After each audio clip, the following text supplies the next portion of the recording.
Hey everybody, welcome to AFTERBUZZ TV's after show for HBO's miniseries, The Night of. What a finale. Holy crap. Holy crap is right. Stay tuned. You're tuning into the destination for TV superfan discussion, AFTERBUZZ TV. And now, let the buzz begin. Ooh, last time listening to this. Sad. I mean, depressing. Maybe. Maybe, yes. Maybe. Potentially. We'll talk about that. But man, shout out to the writers, everyone. Yes. Seriously. So So good. really good finale. I'm so glad they had a nice long episode for us to digest and to talk about. But before we get into that, I'm your host, Miaira Jennings, and you can find me on Twitter and Instagram at Miaira Jennings. And one more time this season, my lovely panel here. Hey guys, I'm Joelle Monique, and you can find me everywhere on the internet at Joelle Monique.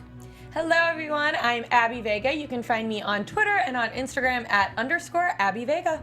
Hey guys, I'm Renee Ariel, and you can find me on Instagram and on Twitter at Renee Ariel.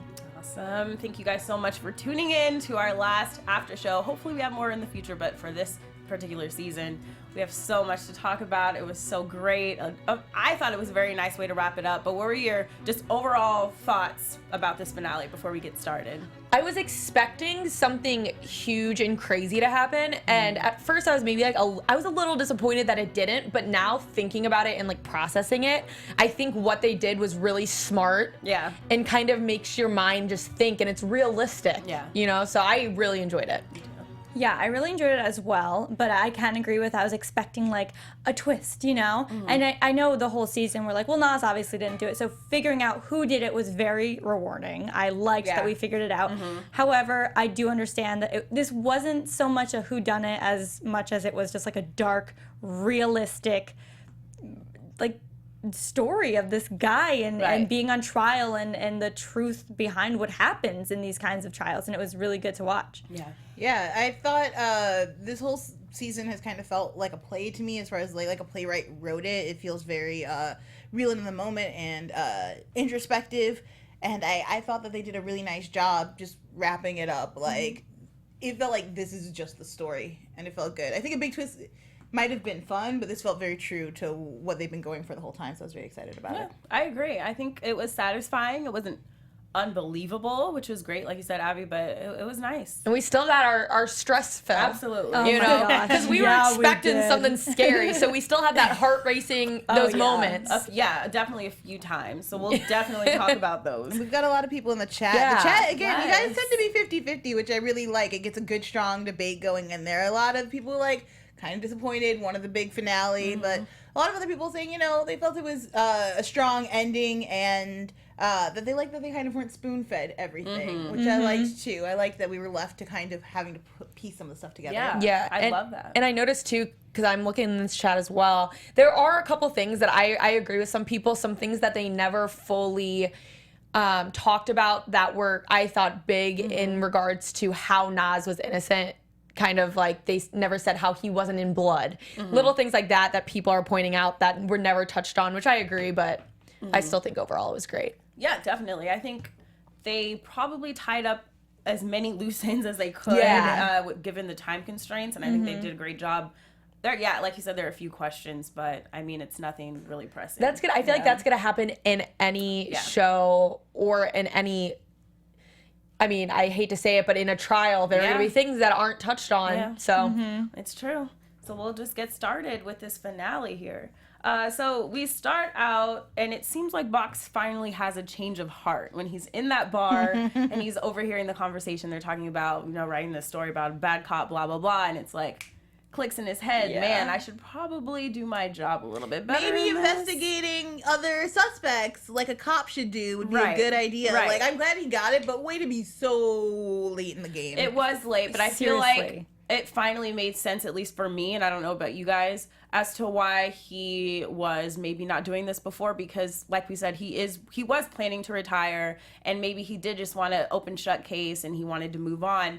But finally, as we saw in this episode, he had a change of heart. He wanted to go out on a good note, and he knew in his heart things weren't adding up. And I'm so glad he followed that lead, because he reviews the footage once more, and that's when we finally see that he realizes Andrea was running or walking away from someone. So what did you guys think about that initial revelation and Box's change of heart in the beginning? It made me so mad that literally all he had to do to even start thinking it was someone else is watch back her walking into the cab and seeing that she turned around, obviously looking for someone else. Yeah, like, and then that led to everything. That took how much of his time did that take? And then he looked back, traced the cameras, and then saw she was in a fight with someone. If they had just done this in episode 1 or episode 2, Naz wouldn't have gotten all of those bad tattoos. Yep.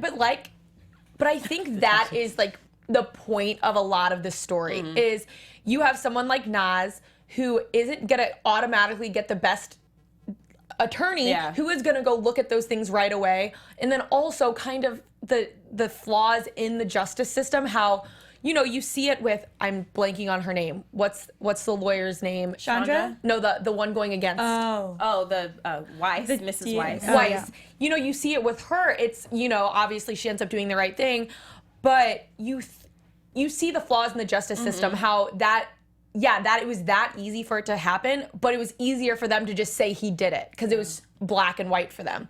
So I think realistic.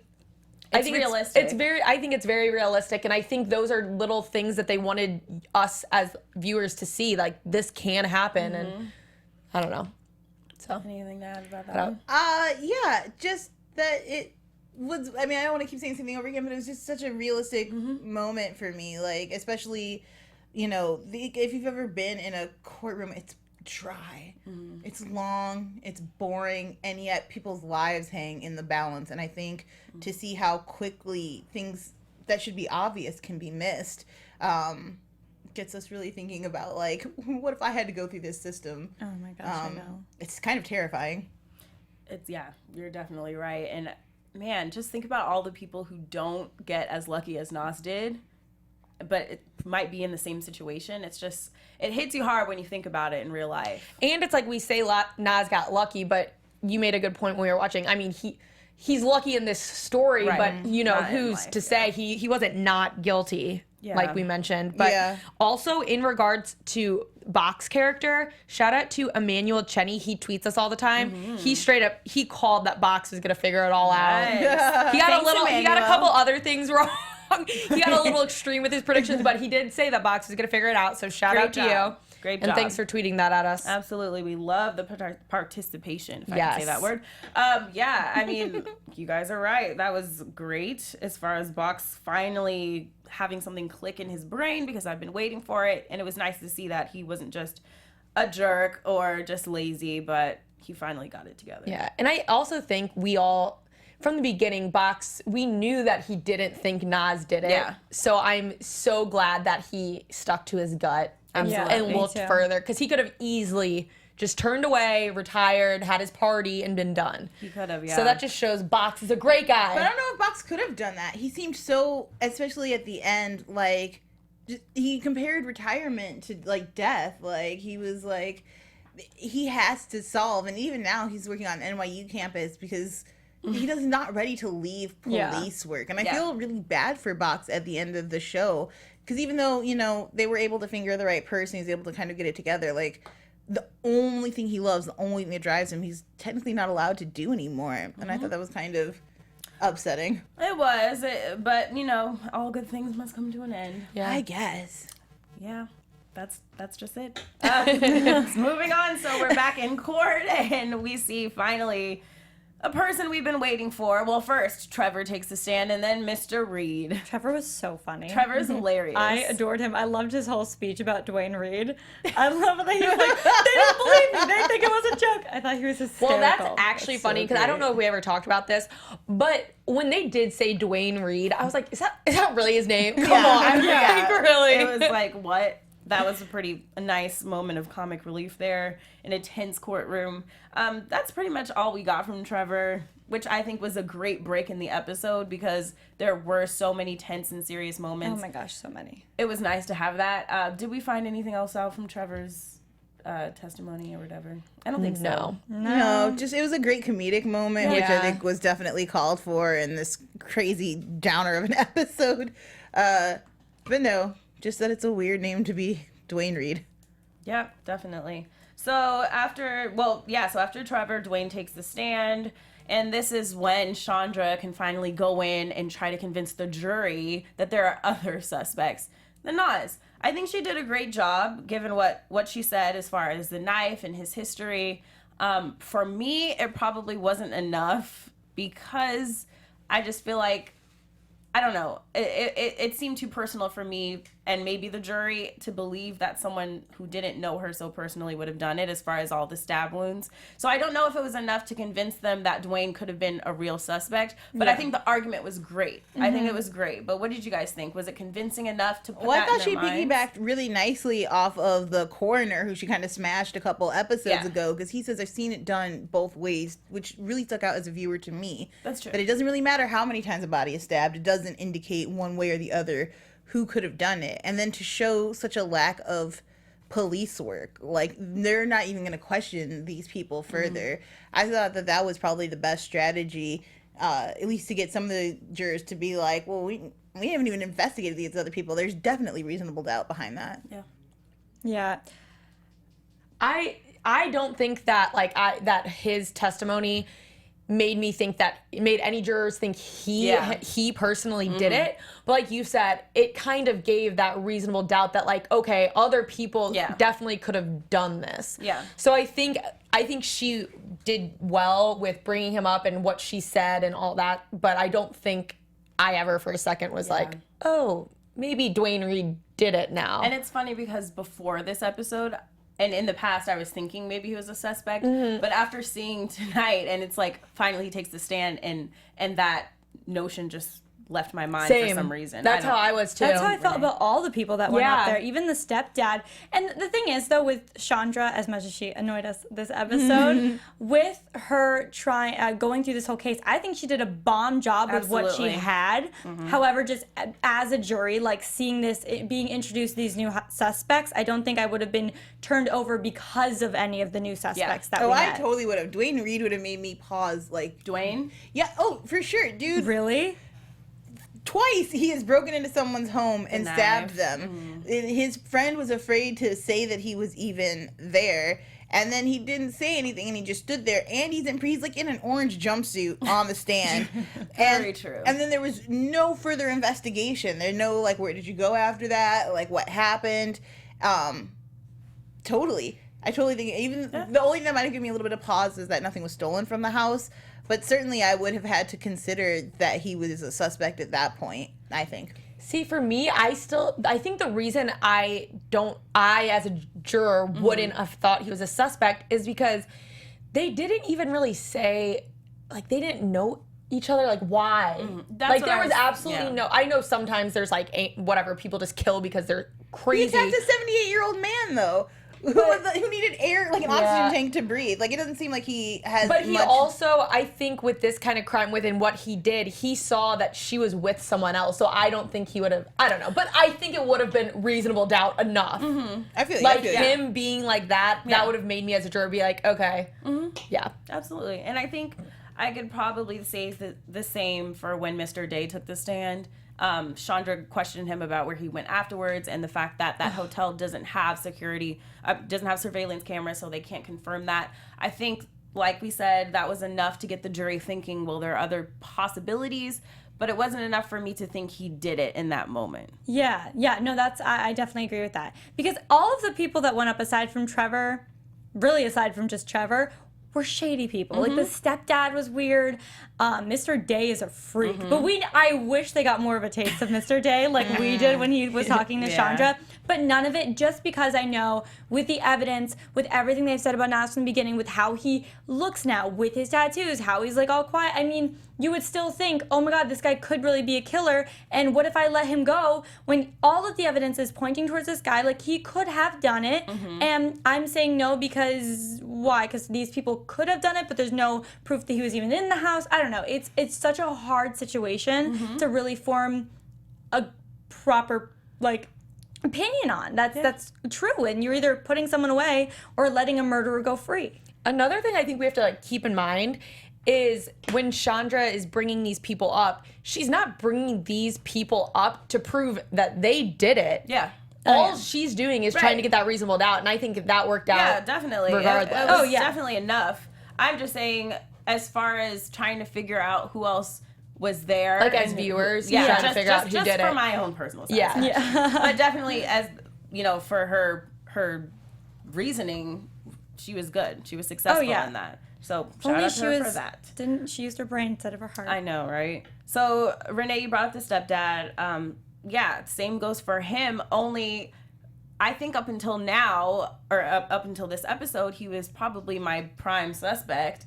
And for some reason, when he took the stand, he was so calm, and it wasn't. I can't even say it was in a creepy or odd way. He was just like matter of fact about everything. Yeah, he just had like, nothing I didn't to do hide. So what did you guys think about that? Because we had discussed him multiple times, and his motives, and obviously all of those things came to light even further in this episode, especially in front of the jury. But it just seemed like he had nothing to hide, and he was very calm about it, which. For me, I wrote him off at that point when he actually, So did you guys, were you guys still suspicious at that point or what? But just because he reeks of scumbag to me, like this is true. He doesn't seem to have like a murderous rage within him. But then just last episode, we saw him try to like crush. Sorry, left in my head, not box, but stone. With like the weights as he's like lifting in the gym. Yeah. So.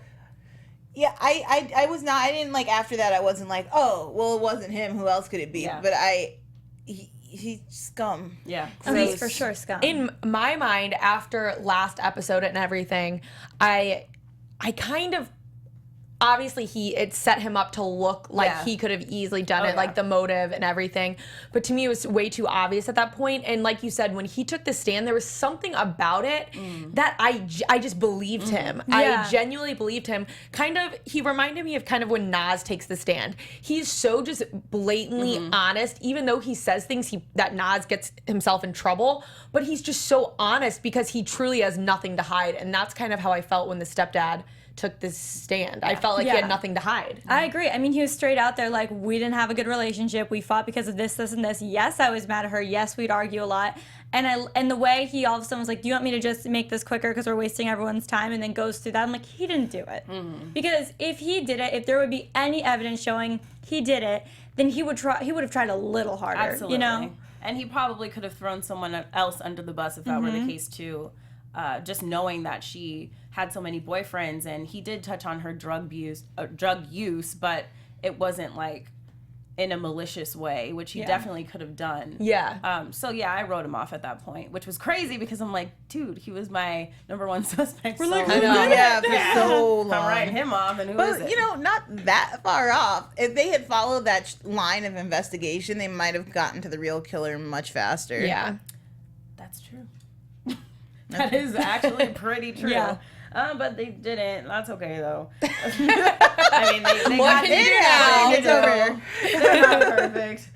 So after that, well, just speaking of those three people who took the stand, Dwayne, Trevor, four people, Mr. Day and the stepdad, Mrs. Wise didn't question any of them. And we do figure out that she didn't do that to seem like she was sure and she wasn't worried about them. But were you thinking at any moment that she was kind of maybe like, I'm not prepared? Or was it really like, I don't need to handle this because we have enough evidence for Nas? Well, now I'm thinking she was setting it up to get Nas up there.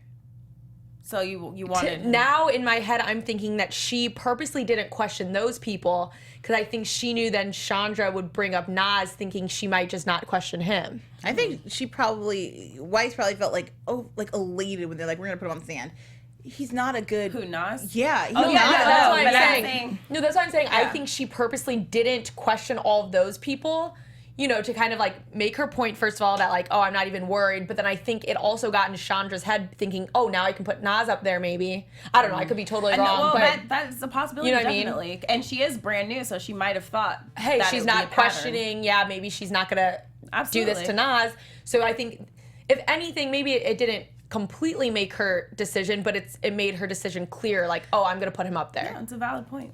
I think she didn't question them to look like she was confident, and also because I don't see what question would have helped her case at all with these people. They're all shady. They all didn't have like a solid alibi. Like there was no way that was going to help her case in any way, so why bother? And then of course she's going to question Naz, but I love that it kind of gave like as the audience that question of like, oh my gosh, is she gonna do it? Is she gonna do it? She hasn't been doing it. Is she gonna do it? And like I liked that moment. And then but it's not hard. He's like a little innocent little puppy, doesn't know what to say, doesn't remember half the night. So it was hard way too easy for him to just be like, I don't know if I killed her. Like, that scene, Naz. Well, let's talk about that. So Naz takes the stand, probably the most important witness, because he is the suspect. And I was very nervous about this. I'm not gonna lie, because when it comes down to the facts, and that's obviously what Weiss was gonna stand on. When it comes down to the facts, it looks really bad. And that's obviously what Stone was worried about when he was advising Chandra not to put Naz on the stand. But of course, Chandra stuck to her guns and she still did it. I don't really understand why she was banking on this helping. I think she honestly just personally believed him so bad that she wanted to give the jury that same chance to connect with him in that way. But realistically, honestly, in real life, I probably would have been on Stone's side about that. Chandra completely lost her way, and I've got to, like, give it, the chat room is blowing up, like, let's see. So, they're just talking about just how, like, it's painful watching Chandra make these terrible mistakes. And I think ever since she kind of started following, even before the kiss, she just started making poor decisions. And then when she decides to bring the drugs in for him. For a boy, like a crush, you don't even know each other, you haven't dated at all. Like, what do you know about him? Even before all that, like, you brought drugs into a prison. You're a lawyer, girl. Yeah. Like, that's it. Like, and it's so lucky that she wasn't busted on that. Like, the kiss, you know, you can kind of explain away or emotions and things. But, like, drugs, like, that's a crime. And you brought a lot in. Like, it could be a Class X, which is a felony, which means you're done. It's a mess. I don't know how she... I've just got to say, out of all the moments that we've gotten of Chandra in this whole entire miniseries, this is the one thing I'm still struggling to digest. Yeah. What about her character would lead to her making these decisions? I just don't. Is it really just the breakup and the loneliness and just her infatuation with her first client and becoming close with him and being attracted to him? Or is it something else? I found it really hard to accept that. I think she, honestly, I think it's her first case. She cares for him a lot, like you said, in regards to him, why she thought putting him on the stand was a good idea. I think it truly is because she genuinely, I do think, believe that he didn't do it. And she thought, if I can see this, maybe other people can. Yeah. In regards to doing the drugs and stuff, I think she was just so lost in the sense she saw he needed it. Like, at this point, we see that he is addicted. She saw him and she was his only... At that point, she knew she was the only one who was fully, like, on his side. Yeah. So I think she just... I don't know. I think it's her first big case. She lost herself. It was a lot. I don't know. How are you doing over there? There's no excuse. First of all, kisses don't just happen. I have never in my life had something like, oh, didn't see that coming. That does not happen. You actively thought, I'm gonna kiss him, and then you kissed him. Why would you do that, Chandra? You're smarter than that. And the drug thing, I couldn't even begin to wrap my mind around. Because even the kiss, sure, it's a second, whatever, but she had time to sit at her apartment, think, should I do this? Go, maybe drive, find parking to go get drugs from some random guy, and then stick them up in an area, one in her bra, and brought it illegally to Naz. That's insane. To me, that makes no sense with her character, and that made me so mad that she did that. I'm gonna play devil's advocate here, okay, for a couple of things. One, I felt like Chandra really we don't know too much about her backstory, but she seemed to really bond with Naz after she learned about his bullying and, like, a lot of the stuff he had to go through to where he got now. And I think that sort of kinship, it was really kind of what drew her in and attracted her to him.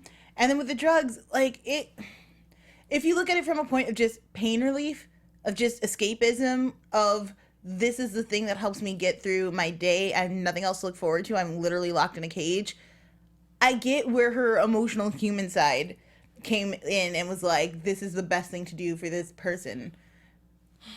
But girl, your career. We're not defending it like at all. No, like yeah, No. there's I'm excuse. just saying. I'm trying to side. understand where, like, in her humanity, these decisions came Yeah. from. Because if you have people in the chat are like, she's dumb, or she didn't care about her career, or it doesn't make sense story wise. Also- Like, I get where that comes from. Also, people in the chat are thinking that.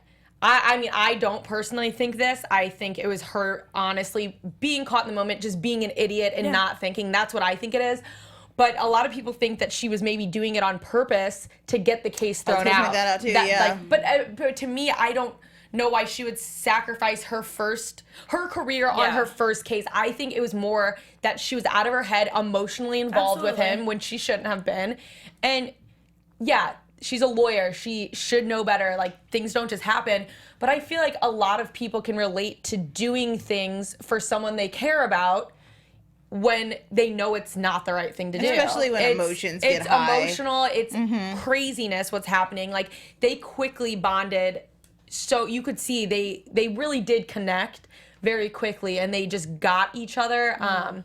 So yeah, I think it was her just being dumb and being an idiot, and she loses her. I agree. She loses her career for it. Yeah, So that's the thing. Like this, okay, yes, you can bond with someone. Yes, you can have a relationship with someone, whatever. However, this is her job. And if she's going to have any future, which clearly she's now she not, doesn't, yeah. then she shouldn't, this is the wrong career for her. If you're going to get emotionally involved like that, then you shouldn't be in this position. And that's the problem with me. Like, yes, she's very empathetic, clearly, but these decisions she made this episode were infuriating for an audience. I get that she's trying to help them, but at the end of the day, you're a lawyer, this is your job, and to risk everything for a guy because you empathize with him, that bothered me. Well, here's the thing. So thinking about it now, I actually do appreciate that they threw this in, and maybe they could have hinted at it a little bit sooner. I don't know. But I do appreciate it because almost all the other major characters are severely flawed in some way, and we see their struggles and we see their inner conflicts, and we haven't seen that from her. The only thing we really have seen is the fact that she was used as a pawn by Crow in the beginning, and that's it. I mean, she really wasn't anyone who really held any weight in the office, and this is her big chance.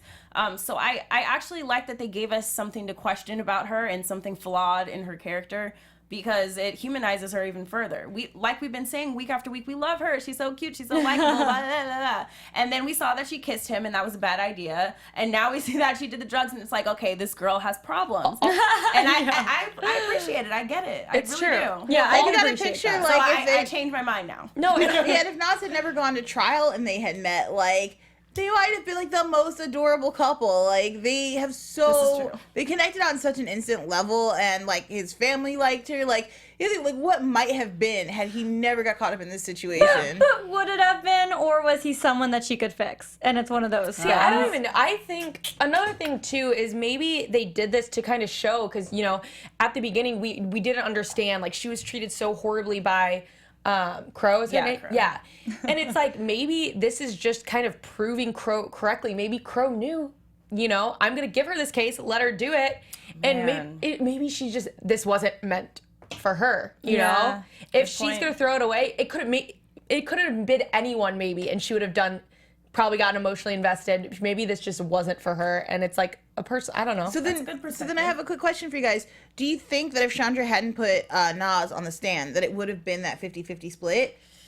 Because I really feel like that was damning for him. See, Do you really? I don't. do. Okay, I don't. So let's talk about that. We touched on him taking the stand, but probably the biggest point in that scene was when Weiss asked him, "Did you kill her?" And he said, "I don't know." I think that if anything, I know that everyone, Stone, they said you just convicted him. But to me, I think the opposite. Because I think if this guy is being that blatantly honest, I don't know, I don't remember. In my head, I go, if he did this, he would have just, at this point, he would have denied it. He would have said, no, I didn't do it. Or he would have admitted and said, yes, I did it. Or he would have taken the plea deal. Yeah. I thought there was something so genuinely honest about, I don't know. And that, along with some of the things that the defense was able to, with bringing up the doctors and different things that could have possibly, that would have given me way way more than enough reasonable doubt. For me, I mean, as a viewer, knowing, or at least at this point, assuming he's innocent, yes, it looks like he's just being honest. However, from the jury, it could just look like she's really good at her job and then is getting this guy to actually question himself. Because for someone to not be sure if they killed someone with all the evidence, with no other real suspects, it just makes him look worse. I 100% don't think he should have gone on the stand. I'm so happy he got out, but I don't think it did anything good for him. Okay. So we're about split evenly. Yeah. So you think like the jury? What? Like I think.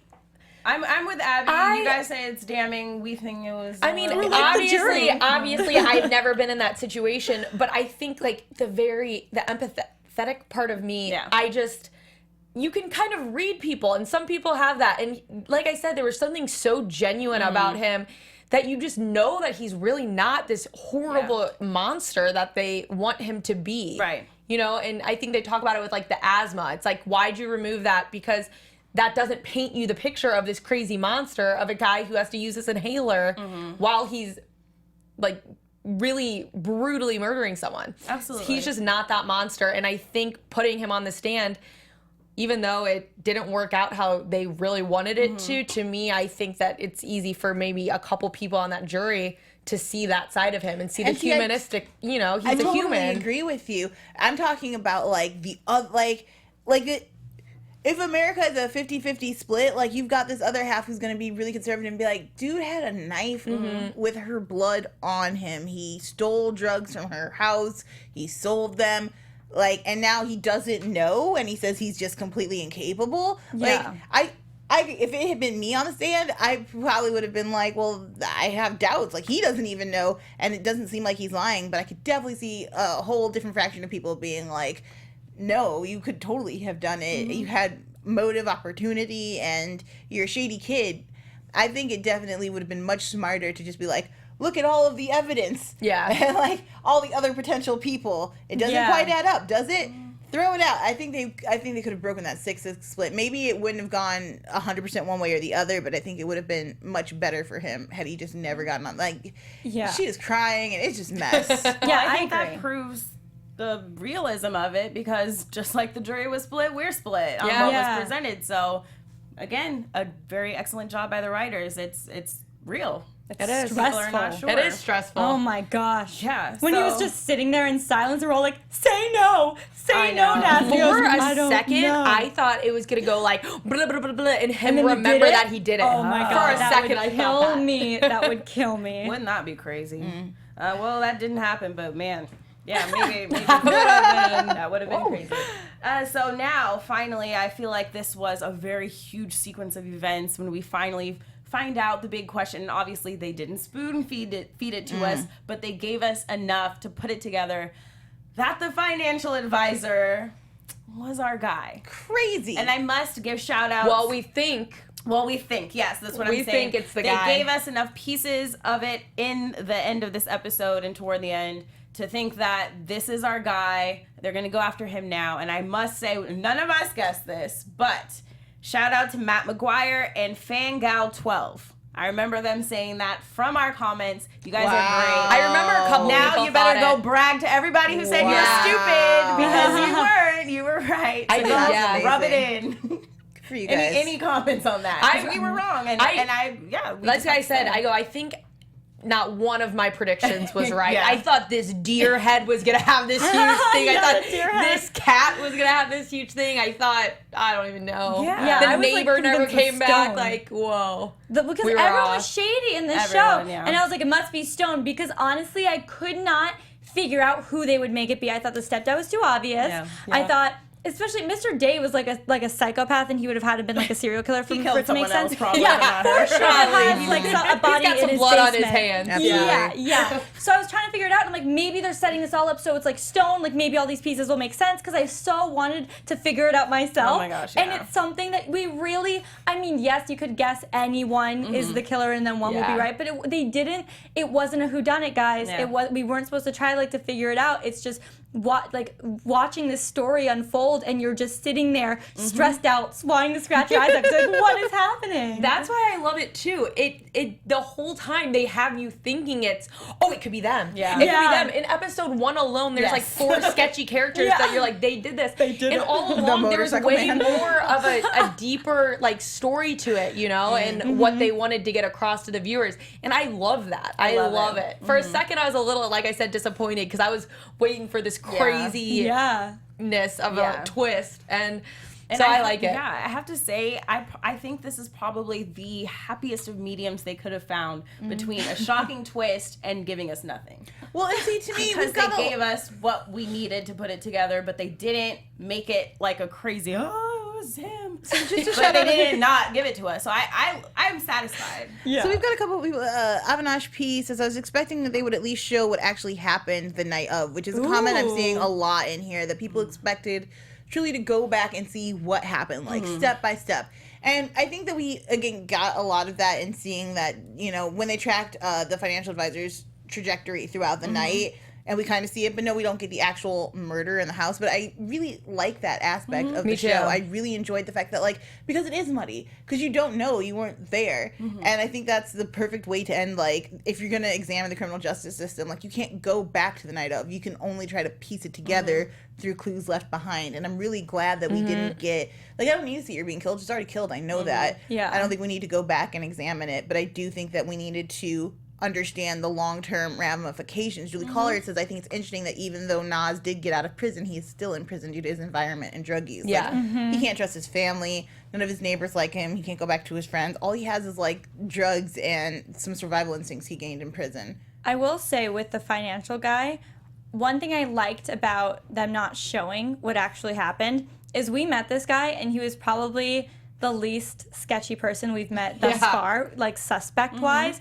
And so imagining someone that seems normal, appears nice, actually be a monster that can do that to someone. I love and it. I don't think we need to know. Like, that's scarier not really knowing what happened. That someone so normal that we met and kind of just breezed by.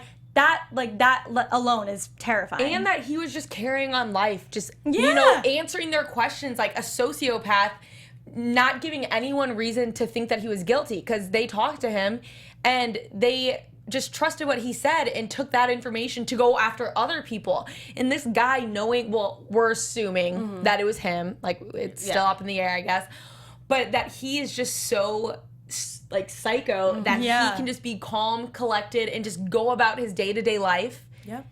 I just think crazy. That is further commentary. The writers are brilliant because this is a critique on human perspective. We are introduced to I don't even know how many characters by this episode. And like you said, Renee, we only look at the shady people. And it's like, this is perspective here. What do we see at face value when we see someone on the screen? All we have are our initial impression of them. Yeah. And it's like, why do we think certain things of some people and not of others? And it's crazy that only 2 people that I saw out of our comments guessed this correctly. And of course, like you said, it could have been anyone, but I think that's great commentary on how people have first impressions, and they have different perspectives of people based on appearance or what we know about their past. And it's like the most normal seeming guy ended up being the one to do it. I love it. I do too. Yeah. And they kind of, and what's interesting too, like, I don't know if but he was too the only suspect who was white. Yeah, well, like they did. Stepdad. But you know what I mean. Like, I feel like they played a big part about how he was Muslim. Yeah. And then you see like the like Dwayne Reed and like the guys like the drug dealers and stuff. And like you said, it's you stereotype these people into what you think is like a shady or bad person, and it ends up being the most normal. It's crazy. And he kind of just glided right past most people. Yeah. Like, we were just like, oh, good. And the fact that he was so quick to be like, stepdad. And we were all like, yeah, definitely see that guy. Like, I feel foolish as hell now. Yeah. Like, he was so quick to just be like, oh, it's all him, and it's got to be him. And it was a smooth talker. I think, if I remember correctly, he actually approaches Stone to talk about it, right? And then, no, Stone doesn't go to his office. Yes, scratch that. But I still think that But he does take that extra step to get the records and all that stuff. His performance was good. Man, guys, we really need to evaluate our perspectives of things. Because, sheesh, these people seem so normal, but they're not. And I love that they've added that in. So, I don't know. We're back to in the prison, and Nas talks to this new inmate, and he's offering him the protection. And I'm just thinking, okay, well, is he feeling like he's up in the ranks now? Is that just what we're supposed to get from that? That he was in a different position, and the guy was kind of like he was when he came in. I saw that in 2 points. One, he instantly recognizes himself. Yeah. Like, that kid did not seem threatening. He's like a gentle giant who's gotten beat up on. Yeah. And also, he's scouting talent. He's a big dude. We could maybe convert him. He needs some help, obviously. He's not a threat to us. Yeah. And if we have him on our side, once prison hardens him, we'll be good. So I saw that as just adapting to his space. Yeah, same. I just saw it as like, oh, this is what happens in prison, and this is what happens when you're with Freddie and you're getting more people into your team. I didn't read much into it because obviously, like, Nas has been there so long at this point, and he's just used to it. This is life, and this is his day-to-day life. He recruits a new one. Like, I don't know. It's just who he became. Yeah. I liked it in this episode too, when Nas was on the stand, and along with this, you obviously saw this crazy transformation that he had when he was in prison, but I like that you still do get glimpses of that good guy. You know what I mean? You see that old Nas of, it's very little. You see that veneer cracking. All of a sudden, it's just like those hopeful Bambi eyes that we saw. You see it. He clings to it, and he's like, someone does believe. Like, when your own mother doesn't believe you didn't murder this person, and you don't have a memory of it, to have someone look at you and go, no, I sincerely believe that you couldn't have done this, and the evidence doesn't suggest or prove that you did do it, so why are we even here? Like, gosh, that whole scene was just so great. Yeah. And I think just going off of who believes and who doesn't, and tying this into this next topic, when Box does figure out that it's probably the financial advisor, and he approaches Weiss about it. Was that not a huge part in the episode? This could have turned out completely differently. And like we said, Nas is very, very lucky that he did get out, because Weiss wasn't going for the financial advisor initially when Box approached her.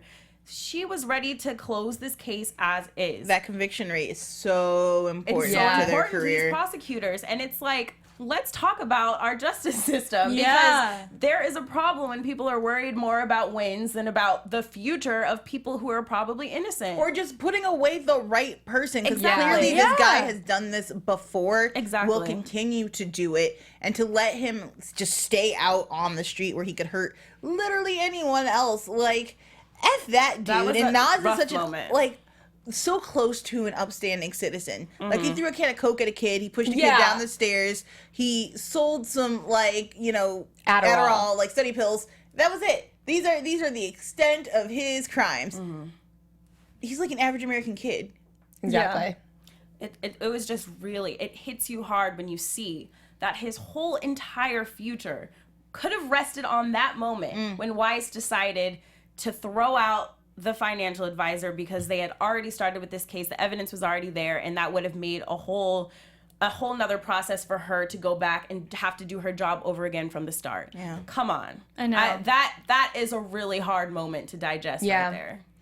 I know, and it's crazy to think that if the jury wouldn't have been split, she would have, she knew what she was doing, and she would have gone home and lived with it. And I do think that a small part of her, I mean, I do think she believes that Nas didn't do it at this point. However, I think the only reason, or the big reason, she didn't say, let's get another jury in next week, is because we learned that trials are really expensive, and that would require energy, and she clearly just wanted to shut this case and not deal with it. That's, I think, the biggest reason she closed it down. I want to cut Weiss a little bit of slack, just because, like, look, again, we see two aspects of women in high, like, profile career choices. Like, one woman chose her heart and got totally railed, and the other woman chose her career but got railed in a completely different way. Like, when she's prosecuting him and knows what she's saying could be the things that convict him. She's stuttering over it. She's stopping. Yeah. Like, her ending is a complete mess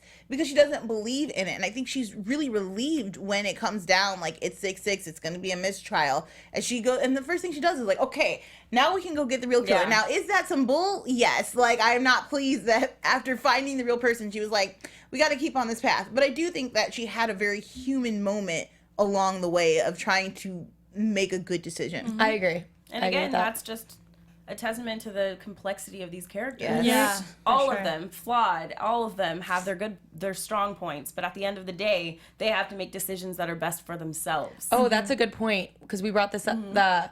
I agree. I think Box getting up and leaving while she was talking did have an effect on her. Right. Oh, Because I loved that. I was saying how it was kind of a big scene when Chandra went in and talked to Naz's mom. It was like, it's very important who they all see supporting you in there and who stays. Like, Right. you can't get up and leave.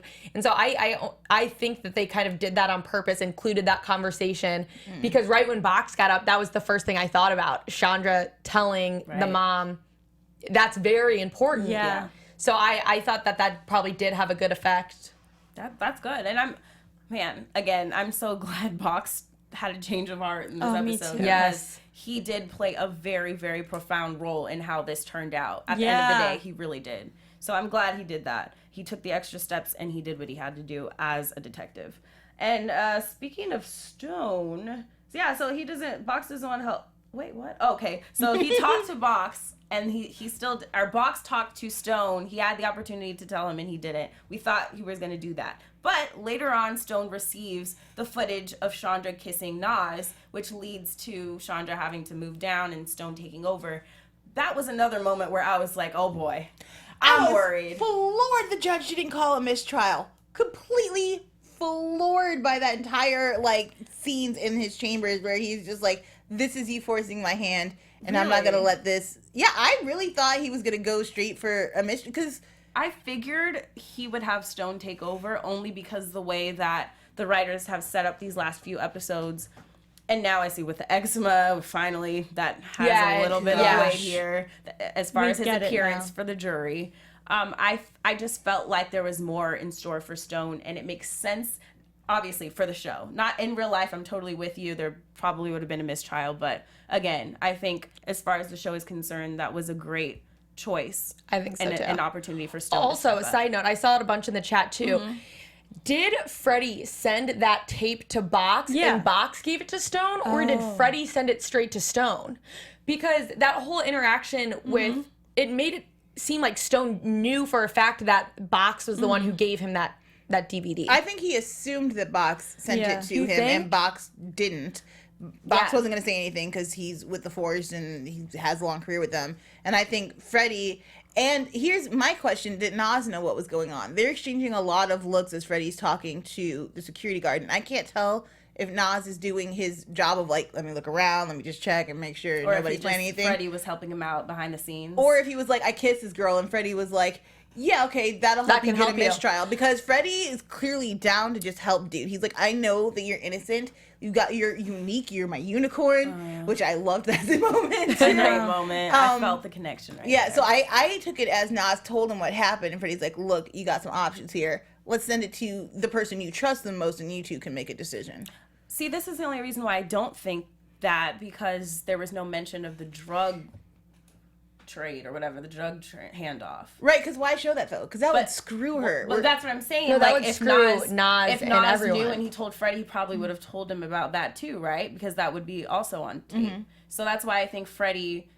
Well, but that wouldn't. Yeah, so then Freddie picked Dude, the right wait, date. wait, He yeah, just picked no, the you're right right. because it didn't happen at the same time. That's so they just true. chose the right tape to pull. The kiss Okay. isn't gonna screw her so bad. She's But not it's gonna go to enough jail to for a get kiss. her. It's enough to hopefully get a mistrial. Okay, I totally understand now. That was would my make sense. train of thought. Yeah. Okay, that makes sense, definitely. So we see that they didn't have a mistrial, and they decided to move forward. Stone, his eczema is kicking in again, man. I And mean, his asthma and everything else. That This poor man man. is having So- a hard time. Rough night. definitely never had experience in this type of situation with a case this big. This is a lot of pressure thrown in at the last minute, and this is his time to prove himself. I mean, we've seen him disrespected so many times, and I'm feeling bad for this man at this point. Oh, but does he not kill it? Does he not kill it? I like kind of got the chills. Like everything he said, and Nas's moment, that was, I think, the most old Nas that we saw when he just was like, thank you, you know? Yeah. I was tearing up. Because Stone has truly been there. It almost makes me think in my head, like, they really should have just let him have this case, even though Chandra did a great job with what she did and, you know, until the mishaps. But it kind of just makes me, and I think everyone maybe thought that, like, wow, they should have maybe just let him have this one. Because he truly did. You know, and obviously for a second we think that Stone might be a little sketchier. People were thinking that he could have done it, whatever. But it just shows that from the beginning, he really did have his back. And he was just trying to do what was good. And that closing, you know, argument, I thought said that all and explained it all. And it was so genuine. Absolutely. And I think he really meant and believed what he was saying. And I thought it was phenomenal. Yeah. I thought it was great. It was great. It was so good. He started tearing up. That moment, oh my gosh, that speech I didn't want to end. I loved it. It was just so honest and genuine and came from the heart. It didn't even feel like a closing speech. It just felt like he was like, listen, this guy's innocent and you guys have control over this. Yeah. Oh, so and again, I feel like I was worried, but at the end of the day, he had the same upper hand that Chandra had with the jury against Weiss. They were personable and they were relatable, and I think that Stone did a great job with this closing. I mean, I don't know if Chandra could have done it better, honestly. No. He did a great job. I think he did it the best. An excellent job. And last but not least, before we go, the ending of this, Nas is finally home. But it's so clear that he has a rough road ahead. I mean, what are you guys thinking about the effects that this whole situation has had on his family and himself, and what's in store for him? Yeah. I see a very lonely, kind of sad life for Nas. It's going to be hard for him to come back. I mean, his community doesn't trust him. His family doesn't trust him. His friends don't trust him. And he can't trust them anymore. Like, it's a two-way street. Like, you didn't stand by me in my darkest hour of need. No one was there to support him except this stranger that he barely knows. And now all these guys, this addiction that he can't even talk to anyone about. And he's done things. He's helped with a murder in prison. Like, he became involved in all these things he just had never been before. I don't see a good, happy future for him. I think he's completely been wrecked by this. Yeah, I think that's another reason I really, really like how they did decide to end this, because it's, you know, I remember in one of the first episodes, they say that Rikers, you know, it's going to turn someone who's not a criminal, you're going to turn him into one. And that, in a sense, that is exactly what happened. It's, you still see these glimpses of him, but I think those are slowly just going to be completely gone. Yeah. You know, he is completely a different person. He's been through so much now, and we said it's, I guess, the best way it could have ended for him, but really, there was just no happy ending for him. Like, his life's so different. He's seen so much now. He had to go through so much, and it's heartbreaking because he was innocent all along, and this is what it turned in. Like, an innocent person is completely destroyed. Their family's destroyed. His life did not go unruined, even though he's not in prison for life. He has a ruined lifestyle, I think. I don't know. Completely agree, and I just think it was such a realistic ending. If they ended it any happier, I wouldn't believe it. And I'm happy he didn't die. Yeah. So that was a relief. It was an uplifting ending. What a good one. Absolutely. I just have to say, thank you guys so much for tuning in with us this season. Yes. Amazing job by HBO, of course. I wouldn't expect any less from them. It was a great miniseries. Like we said, they have been in talks for a season 2. Of course, we know it will probably be a different case, a different story. It would be an anthology type of show. So I'm still excited for that. And I'm keeping my fingers crossed because I would love to see another case and another miniseries like this. Me too. Very well done. Great way to end it. I mean, it wasn't crazy, it wasn't shocking, it wasn't unbelievable, but it was so beautifully done, and we did get our answers in a way that was satisfying. I agree. So it was great. Again, thank you guys so much for tuning in. If you're listening on iTunes and you like what you've heard, please give us a rating, 5 stars. We love it. And thank you guys so much for watching on YouTube. You guys have been so awesome on the chat, commenting every week. I mean, I couldn't have asked for a better group of viewers, right? I know. Yeah, It was awesome. You guys made the watching. conversation so much better. And like I said, we love that you guys respectfully share your opinions and we can debate about them and have fun. So that was great. Hopefully we get another chance with the season 2. But if not, we've definitely enjoyed you guys, and I've loved having you guys as a panel. Yes, it's been you guys so are the fun. best. A great time. We'll probably definitely be talking about more shows in the future. Yeah. You can find me on Twitter and Instagram at Miaira Jennings and YouTube at youtube.com/Miaira Jennings TV. Thanks, guys. I'm Joelle Monique. You can find me all over the internet at Joelle Monique. Check Black Girl Nerds this week for my interview with Tika Sumter and John Legend. Thanks so much for watching, everyone. I'm Abby Vega. You can find me on Twitter and on Instagram at _Abby Vega and on the Snapchat at vega.abby. Hey guys, I'm Renee Ariel, and you can find me on Instagram and on Twitter at Renee Ariel, and check out my new blog, catslipstickla.com. All right, ladies. Yeah. And until next time, hopefully there is a next time, but thank you guys again. Bye. Bye. From executive producers Maria Menounos, Kevin Undergaro, Phil Svitek, and the entire AfterBuzz TV staff, we would like to thank you for listening to the AfterBuzz TV network. To watch or listen to other after shows and post comments or questions, be sure to visit AfterBuzzTV.com. I'm Sir Richard Wentworth, and this has been a presentation of AfterBuzz TV. Buzz you later. The views expressed herein are those of the hosts only and do not necessarily reflect the views of AfterBuzz TV or its owners or principals.